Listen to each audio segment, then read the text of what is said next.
Tragis, artis bernama Febiola de Oliveira disiram air keras oleh dua orang tak dikenal Januari silam. Akibat perbuatan tersebut, Febiola yang masih duduk di bangku sekolah menengah atas menderita sejumlah luka bakar serius di bagian wajah dan sekujur tubuhnya. Ironisnya lantaran peristiwa tragis itu pula, Febiola tak bisa lagi mendengar seperti sedia kala. Benarkah sang pelaku telah menguntit Febiola selama sepekan sebelum peristiwa naas itu terjadi? Berikut pengakuan Febiola de Oliveira. Open 2011, Thomas Levy tak biasa. Dia melakukan loncakan kemenangan ke danau. Namun sayangnya ia mengalami akibat lompatan kemenangan itu. Pulang sekolah, aku pulang paling telat, paling lama jam 3:30 lah baru pulang.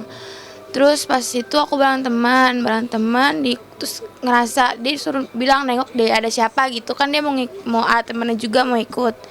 Aku nengok 2 kali nggak ada. Terus pas aku nengok ketiga kali kayak ada cowok gitu ngikutin 2 orang pakai motor. Terus dia pakaiannya lengkap, bener-bener lengkap, terus pakai apa sih? Pakai masker. Terus aku bilang ke temen aku, itu kayak orang yang ngikutin gue waktu itu deh. Terus temen aku langsung ngerem mendadak. Terus dia langsung mepetin ke kanan. Terus dia ngomong gitu. Terus langsung diguyur. Langsung udah nggak tahu lagi. Anak muda kayak belum tua banget. Masih kayak orang baru kerja gitu deh, orangnya tinggi. Yang aku inget matanya, dia orangnya hitam.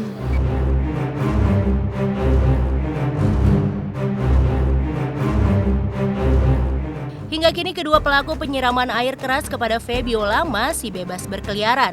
Tak menutup kemungkinan kejadian yang sama bakal terjadi lagi, maka Syuli Umbon, ibunda Febiola, kembali mendatangi kantor pihak berwajib setelah sebelumnya telah melaporkan pelaku pada 28 Januari silam. Udah lapor dari tanggal 28 Januari pas kejadian.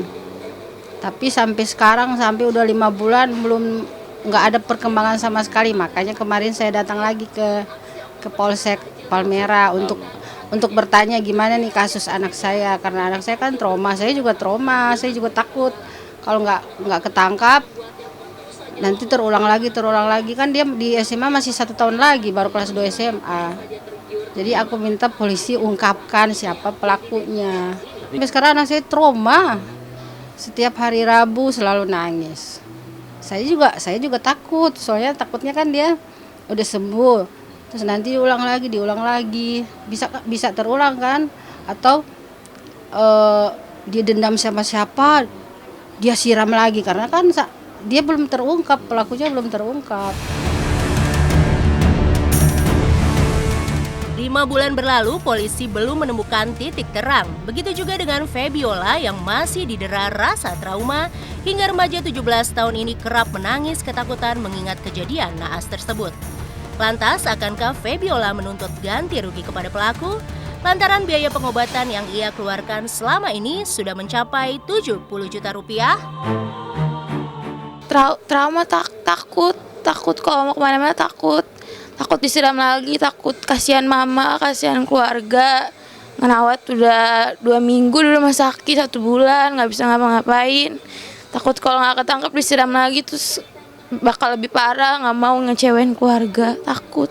Yang nyiram saya, seandainya emang orang deket, ngaku aja, saya ikhlas. Kalau emang saya punya salah sama kalian, saya ikhlas, tapi tolong aku, saya takut mau sekolah, saya lagi mau kuliah, saya takut, kasihan keluarga saya capek ngurusin kasus ini.